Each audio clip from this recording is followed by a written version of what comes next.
UP की economy को trillion dollar economy बनाने में सबसे बड़ा योगदान देने वाला है। Thank you. इस ज़्यादा नहीं बोल सकता मैं।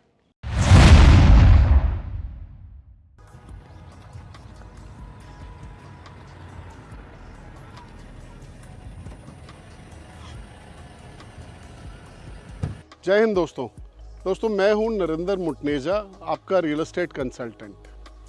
अब जब हम बात करते हैं रियल एस्टेट में इन्वेस्टमेंट की, तो मेरा ये मानना है हर आदमी के दिमाग में आता है कि यार ये जेवर एयरपोर्ट क्या चीज़ है, यमुना एक्सप्रेस हाईवे क्या चीज़ है, इतनी डेवलपमेंट यमुना एक्सप्रेस हाईवे पे किस बात की हो रही है, रेट्स इतने क्यों बढ़ रहे हैं। दोस्तों, आज मैं आपसे बात करूँगा यमुना एक्सप्रेस हाईवे या जेवर एयरपोर्ट की। यहाँ पे क्या क्या डेवलपमेंट्स आ रही हैं, कौन कौन सी कंपनीज़ यहाँ पे आ रही हैं, कौन कौन से सेक्टर्स हैं जहाँ पे कौन कौन सी इंडस्ट्रीज़ आ रही हैं। तो आज इसी वीडियो में आज यही सारी डेवलपमेंट की बात करेंगे। दोस्तों, यमुना एक्सप्रेस हाईवे आज एक बहुत बड़ा इन्वेस्टमेंट डेस्टिनेशन है। पूरे हिंदुस्तान में नहीं, आप ऐसे मान लीजिए पूरी वर्ल्ड की सारी बड़ी बड़ी कंपनियाँ आज यमुना एक्सप्रेस हाईवे पे अपना प्रेजेंस फील करा रही हैं। पिछले 2 सालों में जब से जेवर इंटरनेशनल एयरपोर्ट अनाउंस हुआ है, ये एक अलग ही दिशा में पूरी स्टेट को ले गया कि जैसे अभी आप IGI जाते हैं तो वहाँ पे ये बैग में से लैपटॉप निकालो जी, पानी की बोतल निकालो जी, ये भी निकाल दो, वो भी शूज़ उतार दो। साहब, जो ये यमुना एक्सप्रेस हाईवे पे जेवर एयरपोर्ट बन रहा है, ये लेटेस्ट टेक्नोलॉजी 3D स्कैनर्स के साथ आ रहा है, लेटेस्ट टेक्नोलॉजी अडेप्ट की जा रही है। इसमें आप सिर्फ जाएंगे वॉक इन और आप सीधा अपना काउंटर पे जा सकते हैं इमिग्रेशन के। दोस्तों, यमुना एक्सप्रेस हाईवे पे हम बात करते हैं सेक्टर वाइज क्या क्या डेवलपमेंट आ रही है। जब हम 0 पॉइंट से शुरू करते हैं, पहला 4 किलोमीटर का जुरिस्डिक्शन पड़ता है ग्रेटर नोएडा अथॉरिटी का। उसके बाद फिर ईस्टर्न पेरिफेरल एक्सप्रेस हाईवे से लगभग हमारे यमुना एक्सप्रेस हाईवे की जुरिस्डिक्शन शुरू होती है। यमुना एक्सप्रेस हाईवे पे सबसे पहले अगर मैं डेवलपमेंट की बात करूं तो राइट हैंड साइड पे JP का स्पोर्ट्स सिटी बना हुआ है। लगभग 5000 एकड़ में स्पोर्ट्स सिटी है। बुद्ध इंटरनेशनल सर्किट इसमें बना हुआ है।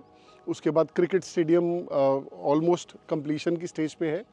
उसके बाद थोड़ा सा आगे चलेंगे तो लेफ़्ट साइड पे गौर यमुना सिटी आता है और उसी के बगल में सेक्टर 18 और 20, आपने सुना होगा, अथॉरिटी के रेजिडेंशियल प्लॉट्स हैं, सेक्टर्स हैं 18 और 20। 2009 में यहाँ पे लगभग 4750 रुपये 4750 के रेट पे ये अलॉटमेंट्स हुई थी। 16-17 हज़ार प्लॉट्स थे। अभी 2 साल पहले तक लगभग 50-60 लाख रुपए में 300 मीटर का प्लॉट मिलता था। आज जब से अनाउंस हुआ है यमुना एक्सप्रेस हाईवे पे जेवर एयरपोर्ट और एक्चुअल में वहाँ पे काम शुरू हुआ, आज मेरा मानना है कि करीब करीब 2-2.25 करोड़ रुपए का रेट होगा 300 मीटर का। उसी के साथ में सबसे बढ़िया सेक्टर है हमारा 21 सेक्टर में फिल्म सिटी अनाउंस हो गई। बोनी कपूर जी की कंपनी है जिसको ये अवार्ड मिला, उनको लैंड हैंडओवर का लेटर भी मिल गया। 1000 एकड़ की ये फिल्म सिटी आ रही है। इसके बारे में कहा गया, जब ये DPR इन्होंने सबमिट करी थी अथॉरिटी को, जब इन्होंने प्लान दिखाया था, तो ये बोला गया था कि साहब, प्रोड्यूसर और डायरेक्टर स्क्रिप्ट लेके आएंगे और वो पूरी पिक्चर कंप्लीट करके इस फिल्म सिटी से बाहर जाएंगे। इस सिटी को, इस नए शहर को ड्राइव करने की एयरपोर्ट के बाद सबसे बड़ी अगर जो परियोजना या जो गवर्नमेंट की स्कीम है वो फिल्म सिटी है। पहले फेज़ में 230 एकड़ डेवलप होगी, आगे धीरे धीरे फेजेस में ये डेवलप होती चली जाएगी। और डिज्नी वर्ल्ड भी इसी में ही आ रहा है। न्यूज़पेपर में मैंने पढ़ा कि डिज्नी वर्ल्ड भी इसी में ही आ रहा है, आने वाले स्टेजेस में आएगा। सेक्टर 21 के बाद आता है सेक्टर 28। अभी हम ना left hand side express highway की बात करें, सेक्टर 28 भी लगभग 1000 एकड़ का सेक्टर है। इसमें डेटा सेंटर्स भी हैं, इसमें अथॉरिटी अपना ऑफिस भी प्लान कर रही है। 350 एकड़ में मेडिकल डिवाइस पार्क आ रहा है। 100 एकड़ के अंदर इसमें फार्मास्यूटिकल भी आएगा। इसमें 5 स्टार होटल्स की भी अभी 3 लैंड का ऑक्शन चल रहा है, अभी स्कीम चल रही है।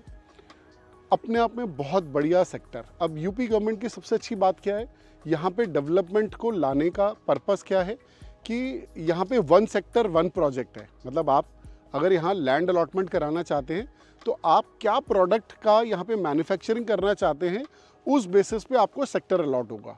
इसके ठीक साथ में ही सेक्टर है सेक्टर 29, जिसमें MSME के लिए वो रिज़र्व किया गया है।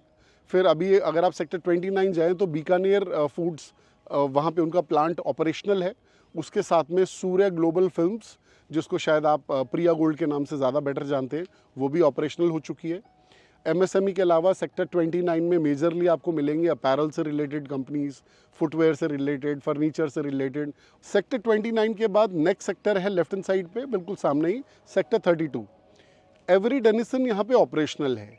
एवरी डेनिसन एक फॉर्चून 500 कंपनी है, एडेसिव्स बनाती है, इंडस्ट्रियल केमिकल्स बनाती है, और नाम मतलब ये एक बहुत अच्छा नाम है एवरी डेनिसन। इसके अलावा ये भी एक एमएसएमई का ही सेक्टर है। उसके बाद बिल्कुल साथ में सेक्टर है 33। सेक्टर 33 बेसिकली टॉय पार्क के तौर पे डेवलप होगा, प्लस ट्रांसपोर्ट नगर के तौर पे डेवलप होगा। अब सपोजिंगली ये एक पूरा एक ऐसा सेक्टर, एक ऐसा नया शहर डेवलप हो रहा है जिसमें कि फिनटेक सिटी आ रहा है। सेक्टर 9, सेक्टर 13 में हम फिनटेक सिटी की बात करेंगे, जिसमें रिजर्व बैंक ऑफ इंडिया को छोड़ के बाकी सारा फाइनेंस से रिलेटेड, चाहे वो क्रिप्टो एक्सचेंजेस हो, इंश्योरेंस कंपनी के ऑफिसेज हो, बैंक्स के हेड ऑफिसेज हो, ये सारा फिनटेक सिटी में आ रहा है।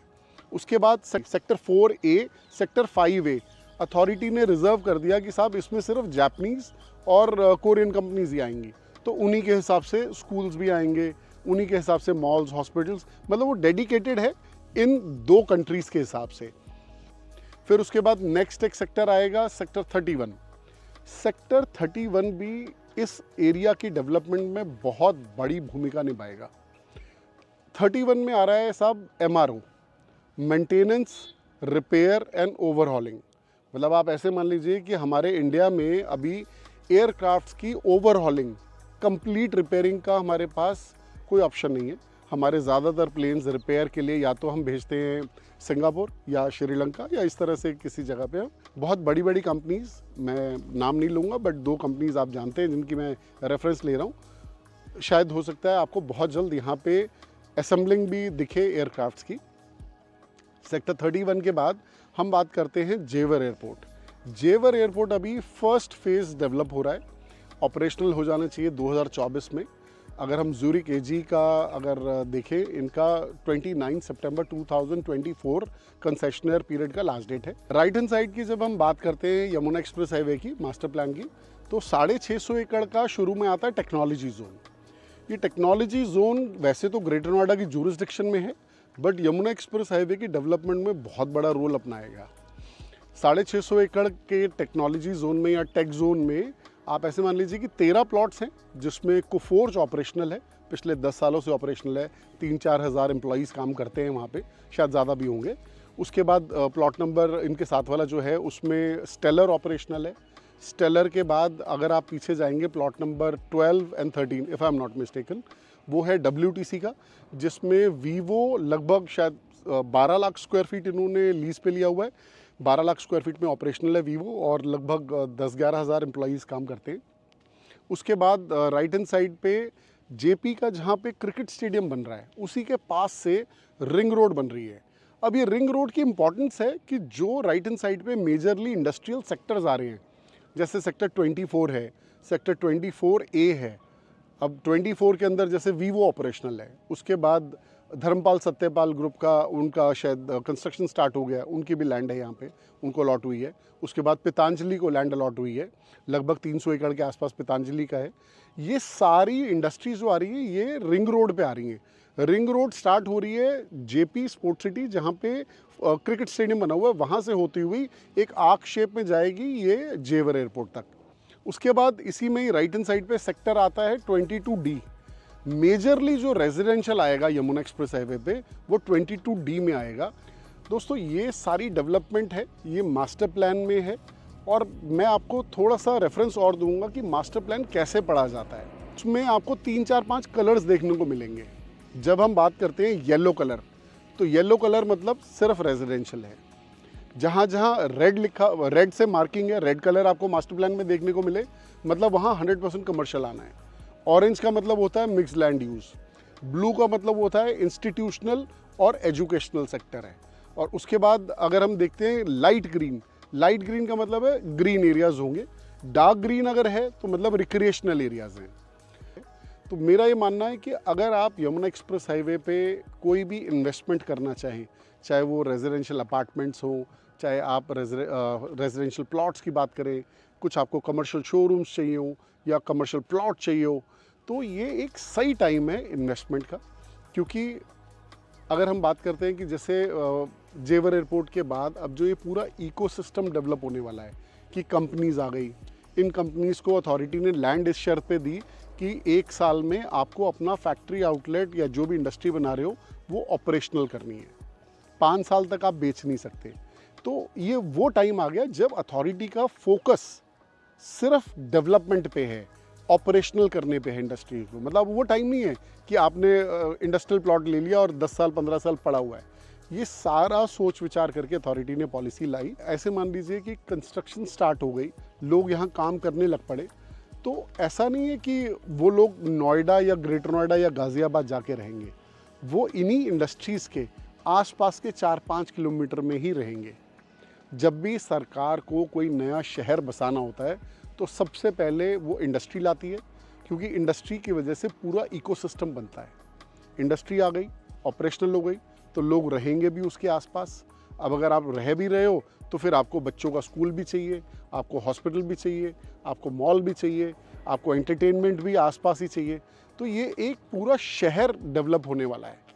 अब मैं आपको एक छोटा सा एक्सपीरियंस शेयर करता हूँ। मेरे साथ बहुत टाइम पहले एक क्लाइंट मेरे साथ आए, बोले नरेंद्र जी यहाँ तो बहुत बढ़िया रोड्स डेवलपमेंट किया अथॉरिटी ने।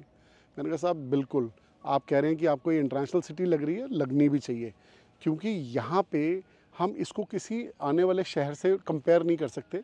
यहाँ पे मेजरली जो रोड्स आपको मिलेंगी वो 60 मीटर, 75 मीटर, 90 मीटर, 120 मीटर मिलेंगी। डेवलपमेंट बहुत अच्छा आएगा, ग्रीन एरिया बहुत अच्छा है, और ये 2020 के हिसाब से, आज के हिसाब से प्लानिंग है। मतलब 2031 का मास्टर प्लान, 2041 का बहुत एडवांस्ड मास्टर प्लान है। इसके अलावा हम बात करते हैं यहाँ पे इंफ्रा क्या क्या आ रहा है। इसको सिटी ऑफ एक्सप्रेस हाईवेज भी बोलते हैं। नोएडा एक्सप्रेस हाईवे ऑपरेशनल है, यमुना एक्सप्रेस हाईवे ऑपरेशनल है, ईस्टर्न पेरिफेरल ऑपरेशनल है, उसके बाद अभी रिंग रोड बनने वाली है, फिर उसके बाद आपका बल्लभगढ़ से आपका जेवर एयरपोर्ट कनेक्ट होने वाला है, 31 किलोमीटर का ग्रीनफील्ड एक्सप्रेस हाईवे बन रहा है। ये सिटी ऑफ एक्सप्रेस हाईवेज हैं। इतने सारे एक्सप्रेस हाईवेज शायद आपको किसी और शहर में नहीं मिलेंगे। इसको अब कंपेयर करते हैं थोड़ा सा गुड़गांव से। आज गुड़गांव इसलिए लोगों का एक अट्रैक्शन बना हुआ था कि वहाँ पे ग्लैमर था, कि एयरपोर्ट आया, एयरपोर्ट की वजह से एमएनसीज आई, एमएनसीज की वजह से उनके एक्सपैट्रिएट्स ने आसपास घर वगैरह खरीद लिए, तो वहीं पे बहुत फैंसी मॉल्स आ गए, ग्लैमर आ गया।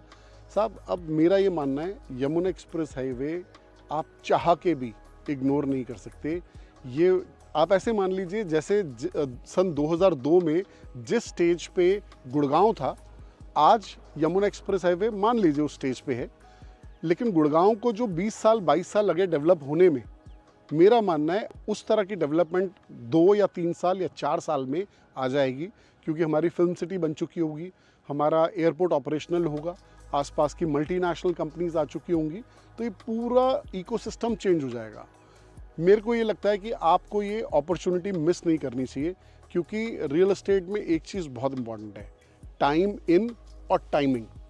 तो दोस्तों इंतज़ार ख़त्म हो गया, और प्लीज़ राइट टाइम की इंतज़ार मत कीजिए, राइट टाइम इज़ नाउ। तो यमुना एक्सप्रेस हाईवे पे आप कोई भी इन्वेस्टमेंट का अगर आप मेरे से सजेशन लेना चाहें, यहाँ पे नए लॉन्चेस कौन से आएंगे, यहाँ पे रेजिडेंशियल लेना चाहिए, कमर्शियल लेना चाहिए, किस में मेरे पैसे ग्रो होंगे, मुझे अगर यहाँ पे इंडस्ट्री लगानी है, तो आप मेरे से मेरे मोबाइल नंबर पे कांटेक्ट कर सकते हैं। यमुना एक्सप्रेस हाईवे बहुत अच्छा एक इन्वेस्टमेंट का हॉटबेड है। यमुना एक्सप्रेस हाईवे, जेवर एयरपोर्ट, ये यूपी की इकॉनमी को $1 trillion economy, I repeat, UP की इकॉनमी को $1 ट्रिलियन इकॉनमी बनाने में सबसे बड़ा योगदान देने वाला है। Thank you. इससे ज़्यादा नहीं बोल सकता मैं।